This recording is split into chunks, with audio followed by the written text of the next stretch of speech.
Hello and welcome to Blue Sky Graphics. We are honoured to have you with us.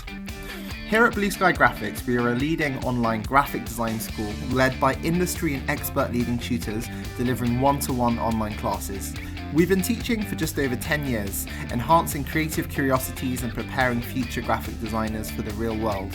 Driven by passion and performance, we are purely dedicated to the art of graphic design. Our website and enrolment registration information can be found at blueskygraphics.co.uk.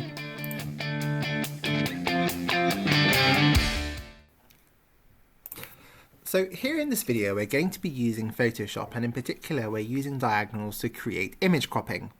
Now if you want the lines in your image to be thinner, first you need to go to the brush, choose thickness, colour for your line.